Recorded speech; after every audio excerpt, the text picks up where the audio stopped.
언제나 이제 또 새 명절을 맞이해서 여러분의 삶이 온 가족과 함께 풍요로운 그런 추석 명절 되시기를 축원합니다. 옆에과 인사에 추석 명절을 따뜻하게 행복하게 보냅시다. 방송실 또 손 들어봐. 아니 유아실 인사를 안 해 저 사람들은. 예? 큰일 났네. 신경 쓰이네 내가. 자, 그럼 얼른 좀 스피커만 갈아주시기 바라고. 중동에 가면 사막이 있어요. 사막에. 그 사막에 사람들이 쓸 수 있도록 물이 나오는 그곳이 있는 걸 오아시스라고. 오아시스. 그 오아시스에서 있었던 일이에요. 한 젊은이가 오아시스로 왔어요. 근데 그 생곁에 어떤 나이 드신 어른이 앉아 계시길래 물어봤어요. 제가 이 동네로 와서 살고 싶은데 어르신 이 동네 사람들이 어떻습니까? 하고 물어봤습니다. 그러니까 어르신이 반문을 했어요. 그러면 자네가 전에 살던 동네 사람들이 어떤가 하고 물어봤어요. 그러니까 예, 제가 살던 동네 사람들은 아주 고약한 사람들입니다. 심술 사납고 이기적인 그런 사람들입니다. 자기들밖에 모르는 사람들입니다 하고 대답했어요. 그러니까 노인이 이렇게 대답했어요. 이 마을 사람들도 자네가 살던 마음 사람과 똑같이 고약하고 심술 사나운 사람들이네. 그 말을 듣고 젊은이가 기겁을 하고 서둘러서 그 오아시스를 떠났어요. 두 번째 젊은이가 왔습니다. 젊은이가 와서 물었어요. 노인한테. 어르신, 이 동네에 와서 제가 좀 살고 싶은데 이 오아시스 동네가 어떤 사람들이 살고 있습니까? 하고 물으니까 어른이 또 물었어요. 그러면 자네가 전에 살던 마을의 사람들이 어떤 사람입니까? 어떤 사람인가? 그러니까 그 젊은이가 대답했어요. 제가 사는 마을 사람들은 친절하고 덕막이 있고 우정이 좋은 그런 마음씨 좋은 사람들이 살았습니다. 제가 형편이 여의치 못해서 어쩔 수 없이 이곳에 왔습니다. 노인 좀 대답해 주세요. 그러니까 노인이 대답하기를 이 마을 사람들도 아주 덕망 있고 친절하고 참 좋은 사람들이 살아. 그러니까 그 젊은이가 그 말 듣고 예, 그러면 제가 이 마을에 살겠습니다. 정착에 살겠습니다 하고 대답했어요. 근데 옆에서 그걸 보고 있던 어떤 사람 하나가 노인에게 물었어요. 아니 어르신, 두 젊은이가 와서 같은 질문을 했는데 왜 대답이 반대입니까? 하고 물으니까 노인이 대답하는 말이 앞에 있는 사람은 전에 살던 곳이 아주 고약한 사람들이 살고 있다고 해서 내가 그렇게 대답했고, 두 번째 온 사람은 전에 살던 사람들이 아주 친절하고 마음씨 좋은 사람들이 살았다고 해서 내가 그 사람 말 듣고 대답했다고. 그래서 한 말이 모든 것은 환경이 아니라 사람 마음에 달렸다고 그렇게 말했습니다. 자기 마음이 긍정적이고 좋은 생각을 가진 사람은 그 사람이 가는 곳도 그렇게 만들어지고, 아주 마음에 부정적이고 늘 그런 생각하는 사람은 좋은 환경도 나쁘게 만들어가는 그런 일이기 때문에 모든 것은 자기 마음에 달렸다 그렇게 말을 했어요. 우리 예수님이 보신 것은 겉모양을 본 것이 아니라 사람의 속을 봤어요. 내면을 보셨고, 그걸 보시고 사람을 골랐고, 그걸 보시고 제자를 삼았고, 그걸 보시고 하나님 나라의 백성이 어떤 나라 백성인가 하는 것을 말씀해 주셨습니다. 예수님께서는 형태를 보신 것이 아니라 그 안에 있는 정신을 보셨습니다. 그가 얼마나 과거에 죄를 짓고 살았냐 하는 것을 보신 것이 아니라 지금 얼마나 그게 새 사람 되어서 살려고 노력하는다는 것을 보셨어요. 그렇기 때문에 예수님은 바리새인들이나 서기관들의 교만함을 거절하시고 오히려 죄인들, 세리들 이런 사람들과 친구가 되어 더불어 식사하시고 즐기시며 살았고, 오늘 마가복음 2장에는 중풍병자를 고치신 내용과 그 다음에 세관에 앉아있는 레위 마태를 부르신 그런 내용이 나와 있습니다. 그때에 바리새인과 서기관들이 비판하기 시작했어요. 당신은 어찌하여 죄인들과 함께 지냅니까? 하나님의 아들이라면서 왜 저런 죄인들과 함께 저렇게 식사하고 같이 지냅니까? 물으니까 예수님 한마디로 딱 대답했어요. 내가 이 땅에 온 목적은 이것이라고 딱 대답했는데 그 답변이 어디 있느냐? 마가복음 2장 17절에 있어요. 자, 성경 보시고 한번 오늘 본문 읽고 대답해봐요. 자, 마가복음 2장 17절 시작. 예수께서 들으시고 그들에게 이르시되 건강한 자에게는 의사가 쓸데없고 병든 자에게라 쓸데있느니라. 나는 의인을 부르러 온 것이 아니요 죄인을 부르러 왔노라 하시니라. 예수님이 이 땅에 오신 목적이에요. 여러분, 의사가 왜 필요해요? 환자가 없으면 의사 필요 없어요. 의사는 뭐 하는 사람이에요? 환자를 치료하고 고치는 사람이에요. 이 세상에 환자 없이 다 건강하면 의사가 무슨 필요가 있겠어요? 아프고 병들고. 그러니까 의사가 치료하기 위해서 그 정말 고단위의 공부를 해가지고 의사가 된 거 아닙니까? 그리고 의사가 필요한 거예요. 예수님이 이 땅에 오신 목적은 이 세상에 의인들만 있다면 예수님 오실 필요가 없어요.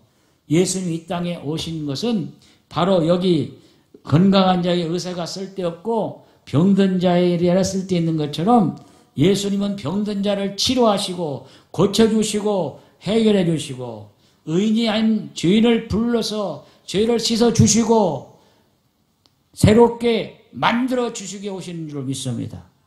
예수님이 오신 목적은 뭐냐? 병든 자를 고치러 오셨어요. 예수님 오신 목적은 뭐냐? 죄인을 불러 구원하시게 오신 거예요. 그게 예수님이 오신 목적이에요. 세상에 병든 자 없고 다 죄인 없고 의로운 사람만 있으면 예수 이 땅에 오실 필요가 없어요. 왜? 예수님이 하실 사명이 그것이기 때문에. 그래서 오셨다고 그렇게 말씀하셨어요. 그래서 예수님 언제나 죄인들과 함께 식사하시고 함께 나누고 창기들, 세례들과 함께 지냈어요. 바리새인들이 볼 때는 왜 저 예수는 하나님의 아들이라면서 왜 저렇게 죄인들하고 같이 밥 먹고 친구 지내서 지내는가? 그 예수님의 깊은 뜻을 모르기 때문에 말씀하신 거예요. 예수님은 이 땅에 오신 자기의 사명, 이 땅에 오신 자기 목적을 이루시기 위해서 그렇게 하신 것입니다.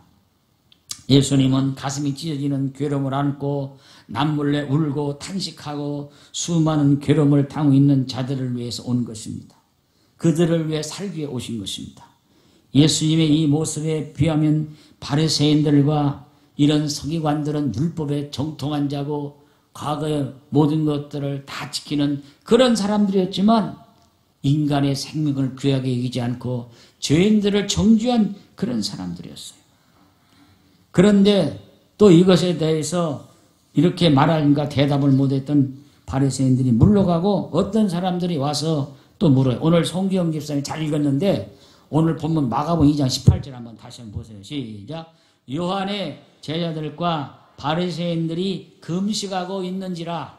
사람들이 예수께 와서 말하되 요한의 제자들과 바리새인의 제자들은 금식하는데 어찌하여 당신의 제자들은 금식하지 아니합니까?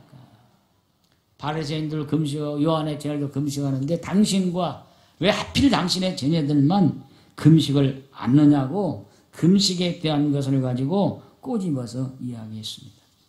여러분, 그때 당시에는 적어도 일주일에 2번 금식하고 하루에 3차례 이상을 반드시 기도하게 되었습니다.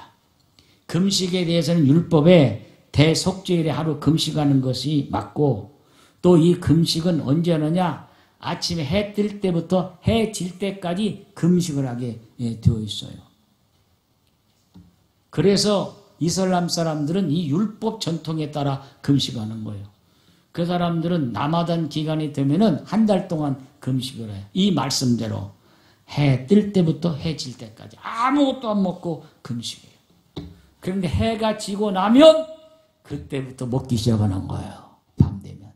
그래가지고 그때 더 음식점이 더 잘 되고 더 밤에 잘 먹어가지고 살만 두룩두룩 찐다는 거예요. 이건 제대로 된 금식이 아니에요.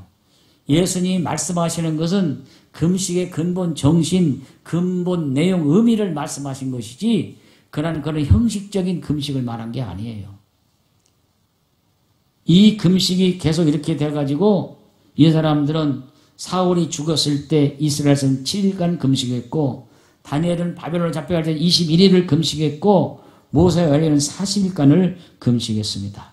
그러나 예수님은 바리새인들이나 요한의 제자들이 말한 그런 형식적인 금식을 말씀한 것이 아니라 그 금식의 의미를 말씀한 것입니다. 의미와 그 내용의 정신을 상실하고 형식을 갖춘다는 것은 잘못된 것이라고 했어요. 올해 예수님은 금식할 때 얼굴에 기름을 바르고 금식의 표를 내지 말라고 말씀했습니다. 여러분, 신앙은 형식이 아닙니다. 신앙은 내용입니다. 우리가 예배 드릴 때 형식이 있어요. 신앙 고백, 찬송 부르고 기도하고 말씀 듣고 헌금하고 여러 가지 많은 형식이 있지만 형식이 형식으로 끝나면 아무런 의미가 없어요. 우리가 하나님 앞에 예배 드릴 때에 형식도 중요하지만 그 형식 못지않게 그 내용, 하나님께 예배드리는 신령과 진정으로 드리는 우리의 마음의 대사가 더 중요한 거예요. 할렐루야. 교회도 여러 가지 조직으로 되어 있습니다. 교회의 근본적인 조직은 질서를 위해서 조직이 되어 있는 거예요. 그러나 이 조직이나 제도가 근본적인 사람의 생명을 살리는 일을 하지 못한다면 그것은 오히려 잘못된 것입니다. 오히려 우리가 추구하는 최고의 목적은 예수 그리스도이지 조직이 아닙니다. 그러므로 제도 대신 조직 대신에 성령의 은사를 사모하고 성령의 열매를 사모해야 되는 것입니다. 바리새인과 사두개인들은 오해와 편견을 가지고 있었어요. 자기들이 가진 율법, 자기들이 가진 전통만이 맞다는 거예요. 자기들같이 신앙생활 하지 않으면 틀렸다고 말하고 용납을 하지 않은 거예요. 오늘 우리도 내가 믿는 가진 신앙이 옳다고 말하면 안 되는 거예요. 내 신앙이 옳고 다른 사람은 잘못됐다는 것도 자기 기준에 판단해서 말하는 것입니다. 바리새인들이 기준에 판단해서 예수님을 비판하고 판단하고 예수님의 제자를 비판하는 것과 똑같은 것입니다. 오늘 우리는 편견 중에 편견을 가져서는 안 되고 오늘 우리는 잘못된 신앙관을 가져서는 안 되는 거예요. 그러면서 예수님이 금식에 대한 이야기를 하시면서 이렇게 말씀하셨어요. 오늘 본문 마가복음 2장 19절을 보시겠어요. 시작. 예수께서 그들에게 이르시되 혼인집 손님들이 신랑과 함께 있을 때에 금식할 수 있느냐? 신랑과 함께 있을 동안에는 금식할 수 없느니라. 여러분 지금 결혼식하고 있는데 결혼식 때는 잘 먹고 즐겨야지 결혼식일 때 금식하면 그 결혼식하고 이게 뭐가 안 맞잖아요. 안 맞잖아요. 오늘 왜 이 말씀 하셨냐면은 신랑이 결혼식 할 때 신랑과 신랑 친구들 같이 즐겁게 이렇게 결혼식을 해야 되는 거 아니겠어요? 유대인들의 결혼식은 2주간을 했습니다. 첫 주간은 신랑 친구들과 함께 했고 둘째 주간은 이제 모든 식구들과 함께 이렇게 길게 결혼식을 했어요. 우리도 옛날에는 결혼식 신부 집에 가서 결혼식을 왔는데 요즘에는 뭐 짧게 약식으로 하기 때문에 뭐 결혼식이 결혼식인가 그냥 그렇게 하는 거지만 옛날에 이렇게 길게 결혼식을 하게 되었어요. 오늘 예수님이 말씀하신 것은 신랑 친구들과 신랑이 즐겁게 보내는 것처럼 예수님은 우리의 신랑이고 우리는 그의 친구라는 거예요. 예수님의 제자들은 그의 친구라는 거예요. 그래서 혼인집에 신랑과 친구들이 함께 있을 때 같이 먹고 즐기는 것이지 금식의 때가 아니라는 거예요. 그럼 언제 금식하느냐? 신랑을 빼앗길 때가 온다고 그랬어요. 오늘 본문에도 그런 말씀이 있어요. 신랑을 빼앗길 때가 온데 그때 금식하라는 거예요. 그랬죠? 그 말씀이 있어요, 없어요? 19절에 있습니다. 예수께서 그들에게 이르시되 혼인집 손님들이 신랑과 함께 있을 때는 금식할 수 있느냐? 신랑과 함께 있을 때에는 금식할 수 없느니라. 20절에 뭐라 했어요? 마가복음 2장 20절 시작. 그러나 신랑을 빼앗길 날이 이르니 그날에는 금식할 것이니라. 그러니까 주님과 함께 있을 때는 금식할 때가 아니라 주님이 계심으로 기쁨을 누리고 행복을 누리고 주님과 함께 더불어 사는 삶을 우리 예수님은 말씀한 것입니다. 그러나 주님을 뺏길 때가 온다. 뺏길 때가 오면 그때는 금식해라 하는 얘기예요. 그건 뭐냐? 주님의 십자가의 고난과 아픔, 주님이 버림받은 그때는 금식하라는 이야기를 여기서 말씀하고 있는 것입니다. 여러분, 신앙은 강요가 아닙니다. 신앙은 내 마음속에 우러나온 대로 주님을 향한 간절한 마음을 가져야 되는 것입니다. 누가 열심히 믿으라고 해서 믿는 것도 아니고 내 마음에 그런 마음이 올 때 하게 되는 것입니다. 여러분, 목사님 뭐 하라고 해서 사람들이 하는 거 아니에요. 지금은 여러분들이 다 판단력을 갖고 있어요. 제가 여러분 보고 헌금하십시오. 헌금합니까? 여러분이 헌금할 수 있는 마음이 와야 헌금하는 것이고, 여러분이 봉사를 합니까? 여러분이 그런 마음이 왔을 때 하는 거예요. 그렇기 때문에 중요한 것은 내 마음의 은혜가 회복되고 기쁨이 회복되고 행복이 회복되고 그런 마음을 가지고 와야 돼요. 교회도 억지로 끌려오는 신앙 갖지 마시고 정말 내가 교회 가고 싶은 마음, 사모하는 마음, 주님을 만나고 싶은 마음, 목사님 만나고 싶은 것이 아니라 주님을 만나고 싶은 마음, 사모하는 마음, 그런 마음 가지고 주님께 나와서 예배 드릴 때 주님이 기뻐하시는 예배가 될 줄로 믿습니다. 오늘 시대의 사람들이 너무 똑똑해가지고 판단력이 분별하고 구별력이 분별하지 누가 무슨 말 한다고 해서 이렇게 따라가는 시대는 아니에요. 그렇기 때문에 여러분 마음속에 중요한 것은 여러분 마음속에 예수님이 계시고 그 예수님과 누리는 기쁨과 감사가 있을 때에 이 예배를 기쁨과 정말 주님을 향한 그런 영적인 예배를 드릴 수가 있는 것입니다. 이제 여러분 신랑이 뺏길 날이 올 텐데 그때는 금시가라고 그랬어요. 아무 때나 하는 것이 아니라는 것을 말씀했어요. 그러니까 이 전통을 가진 유대인들은 그때 그냥 그때만 오면 형식적으로 하는 거예요. 이슬람 사람들이 라마단 기간만 되면 한 달 동안 해 뜰 때부터 해 질 때까지 금식하는 것처럼 저녁에는 실컷 먹는 것처럼 어떤 형식적인 그런 거 하나님은 기뻐하지 않는다는 것을 말씀하고 있어요. 그러면서 주신 말씀이 오늘 핵심의 말씀 마가복음 2장 21절에 같이 한번 읽어봐요. 시작. 생배 조각을 낡은 옷에 붙이는 자가 없나니 만일 그렇게 하면 기운 것이 그것을 당기어 헤어짐이 더하게 되니라. 여러분 세상에 생배 조각을 낡은 옷 떼고 깁는 사람이 어디 있겠습니까?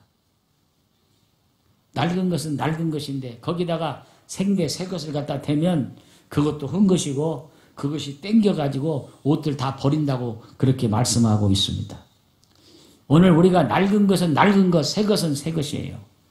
분명한 것이 섞여지면 안 된다는 것을 말씀하고 있는 것입니다. 다시 말하면 이 예수님이 말씀하신 것은 바리새인들이 주장하는 율법과 전통은 낡은 것이고 예수님 복음은 새 것이에요. 그런데 지금 낡은 전통을 가지고 율법을 가지고 고정관념을 가지고 형식적인 신앙을 가지고 자꾸 말하기 때문에 예수님은 그것에 대해서 이 말씀을 하고 있는 것입니다. 오늘 우리가 신앙생활 하면서 여러 가지 많은 생각들이 있어요. 나는 이렇게 신앙생활을 했으니 나처럼 해야 된다. 또 내가 옳다. 이것도 잘못된 고정관념이에요. 진리는 변할 수가 없으나 시대에 따라 많은 것은 달라질 수가 있는 것입니다. 우리가 옛날에 옷 입은 것하고 지금 옷 입은 것은 달라요. 여러분의 몸은 같은 몸이지만 옛날에 입은 옷과 지금 옷 입는 옷은 다른 거예요. 시대에 따라서 모든 옷 입는 것도 다른 거예요. 몸은 같은 몸이지만 우리가 진리는 변함이 없는 것이지만 시대와 상황에 따라서 형식은 얼마든지 달라질 수 있는 거예요. 금식하는 방법도 달라질 수 있는 것이고 우리의 전통적인 생각도 달라질 수 있는 것이고 기도하는 방법도 다 달라질 수가 있는 거예요. 그렇기 때문에 우리가 가진 옛 고정관념, 바리새인과 같은 율법적인 사고 이런 것은 과감히 버려야 되고 진리는 변할 수 없지만 그것에 옷 입는 것, 그것을 갖추는 모든 틀과 이런 것들은 우리가 바꿀 수가 있어야 되는 것입니다. 그러면서 이런 말씀 하셨어요. 마가복음 2장 22절 시작. 새 포도주를 낡은 가죽 부대에 넣는 자가 없나니 만일 그렇게 하면 새 포도주가 부대를 터뜨려 포도주와 부대를 버리게 되리라. 오직 새 포도주는 새 포대에 넣어야 하느니라. 지금은 포도주를 다 병에 담겨 있잖아요. 그죠? 새 것이 좋지만 포도주는 오래된 것일수록 좋습니다. 프랑스산이 제일 좋은 것 같지만 아닙니다. 제가 여기 있을 때 보니까 몰드바산이 최고 좋아요. 포도주는. 포도주는 오래될수록 좋습니다. 1750년 포도 1000만 원이 넘어갑니다. 병 한 병에. 놀래도 안 해. 본 적이 있어야지. 포도주는 오래될수록 좋아. 그런데 오늘 새 포도주는 새 부대에 담아야 한다는 얘기 뭐세요? 낡은 가죽 부대. 옛날에 가죽 부대라는 건 이스라엘 사람들은 양가죽이 양가죽. 얼마나 질긴 가죽이에요. 그런데 그 양가죽도 오래되면 낡아서 터지는 거예요. 오래된 것 집어넣으면 안 터져요. 왜? 오래된 것이. 그러나 새 포도주를 넣으면 터지는 것은 새 포도는 아직 발효가 안 되는 거예요. 그래서 발효가 되고 가스가 나와서 나중에 이 가죽 부대는 이렇게 부풀어가지고 펑 터진다는 거예요. 예수님이 하신 말씀은 그 시대에 있던 말씀을 그대로 주신 거예요. 그렇기 때문에 오래된 낡은 것에 오히려 오래된 포도주를 넣으면 안 터지나 새 것을 넣으면 터진다는 거예요. 오늘 우리가 가지고 있는 생각 속에 새 것이 들어올 때는 그것이 잘못된 생각이 될 수 있어요. 율법의 시대, 복음의 시대는 다르다는 게 예수님이 얘기인 거예요. 오늘 우리가 가지고 있는 생각과 틀은 과감없이 바꿔야 됩니다. 우리의 진리, 복음은 그대로 있어야 됩니다. 여러분, 지금부터 200년 전에 버스가 다녔습니까? 자동차가 다녔습니까? 50년 전에 스마트폰이 있었어요? 없었어요. 갈수록 새로운 것이 많이 나오는 그 시대에 더 뭐가 나올지 몰라. 이 혁명을 보면은 제1차 산업혁명이 증거기관차로 말미암아 이제 모든 것이 발달돼서 교통이 발달돼서 두 번째 전기가 발명되고 공장이 돌아가고 이렇게 이게 2차 혁명이에요. 3차 혁명에서는 이제 사람들이 컴퓨터를 발명하고 나서 인터넷이 들어오고 나서 3차 혁명 정보화 시대가 됐어요. 지금은 제4차 시대예요. 가상과 현실이 융합되는 융합복합 시대가 지금 시대예요. 가상이 현실로 오는 시대예요. 그 말이에요. 이쪽 여기 안에다가 얼마든지 바닷물로 가상으로 왁 바닷물을 뿌릴 수 있는 시대가 돼요. 바닷물이 여기서 있을 수 있어요. 스크린 없이도 영화를 허공에 띄워서 볼 수 있는 시대가 됐어요. 지금 여러분들 고속도로 가면은 거기 그 돈 받는 사람들이 거의 없어져요. 왜? 다 하이패스로 달리다. 앞으로 나오는 차는 전부가 다 자동차 안에 하이패스 저절로 달려나올 거예요. 그러면은 이제는 거기 돈 받는 그 뭐라 그래 그걸 가판원이요? 그런 분들 없어요. 우리나라 5천 몇 명인데 그 직업에 떨어져요. 요리사 일본에는 벌써 초밥 만드는 로봇가 나와서 로봇 만드는 초밥집이 문전성시하는데 사람이 만들면 더 맛있다는 거예요. 앞으로 기계가 할 수 있는 모든 것들 속에 사람들의 직업이 다 떨어지게 생겼어요. 목사님은 안 떨어져. 사람의 심리를 다루니까 할렐루야. 아무리 기계가 발달도 인간의 정신은 기계가 할 수 없는 거예요. 모든 기계, AI, 인공지능이 할수록 그런 시대에 모든 형식과 틀이 달라지는 이 시대에 옷도 지금 우리가 입는 지난번에 어떤 분들 우리 보셨지만은 2시간 30분이 우리가 입는 옷이 나와버려요. 자기가 오늘 실로 박음질하지 않고도 저절로 다 박음질 딱 내가 입고 싶은 옷이 나오는 그런 시대에 지금 와 있어요. 여러분 시대는 많이 달라지는 이 시대 속에서 우리는 옛날 것만 가지고 고집하지 마시고 이것이 주님이 원하시는 것이고 기뻐하신 일이면 틀을 과감히 바꾸어서 정말 진리는 변함없더라도 바리새인들은 율법과 전통만 형식적으로 지키는 자가 되지 말고 한 생명을 살리는 일이라면 과감히 그것을 우리가 보류하고라도 생명을 살리는 우리가 앞장서야 될 줄로 믿습니다. 오늘 예수님의 말씀이 그런 말씀이에요. 예수님은 병자를 치료하시기 오셨고 죄인을 불러 구원하러 오셨기 때문에 그 목적을 이루기 위해서는 어떤 형식과 틀이 중요한 것이 아니라는 것을 여기에서 말씀하고 있는 것입니다. 새 포도주를 새 부대에 담는 작업은 체질을 바꾸는 작업입니다. 김치, 된장찌개만 먹는 사람 체질에서 빵과 햄버거를 먹을 수 있는 체질로 바꿔가는 것입니다. 근데 이건 한 번에 할 수는 없어요. 김치, 된장찌개가 먹는 사람이 갑자기 막 빵하고 샌드위치로 막 햄버거로 바꾸라고 하면 바꿀 수가 없어요. 특별히 나이 드신 분들은 더 힘들죠. 이것이 서서히 조금씩 체질을 바꿔가야 돼요. 오늘 우리는 세상 속에 살고 있지만 변함없는 예수 체질로 바꿔지기를 바랍니다. 예수님 체질. 예수님 모든 것이 자유로웠어요. 율법에 얽매이지 않았어요. 그렇다 율법을 지키지 않은 것이 아니 지키시면서도 얽매이지 않았어. 왜? 병자가 일어나기 위해서, 살아나기 위해서, 죄인들이 구원받기 위해서는 그런 게 얽매이지 않았어요. 예수님은 생명을 가장 귀하게 여기기 때문에 율법을 넘어서, 전통을 넘어서 예수님은 그 생명을 건지기 위해서 최선을 다하신 분이고 생명을 건지기 위해서 십자가에 달려 죽으시게 분이 우리 주님이신 거예요. 바리새인들과 사두개인들 이런 사람들은 율법을 지켜야 한다는 그 체질을 주장하면서 갔지만 예수님은 복음의 자유의 체질로 바꾸시면서 바로 낡은 부대에 새 부두를 넣으면 안 된다고 하는 것을 말씀하고 있는 것입니다. 중세시대에는요, 어떻게 주장했냐면 태양이 지구를 돈다고 그랬어요. 우리가 볼 때 동쪽에서 태양이 떠가지고 서쪽으로 이렇게 돌아가니까 천동설이에요. 천동설. 중세시대는 교황이 다 잡고 있었어요. 과학자들의 발명. 그러니까 지구는 평평하다. 그러면서 천동설을 주장했어요. 그러다가 1472년 코페르니쿠스가 아닙니다. 태양이 도는 것이 아니라 지구가 태양을 돕니다. 지동설을 주장했어요. 천동설이 있는 곳에. 누가 그것을 믿어요? 볼 때 태양이 돌아가는데. 그러나 그는 그때 중세시대에 아닙니다. 태양은 가만히 있고 지구가 돕니다. 자기 스스로가 한 바퀴씩 자전하고 하루가 됩니다. 그 다음에 365일 걸려서 태양을 돕니다.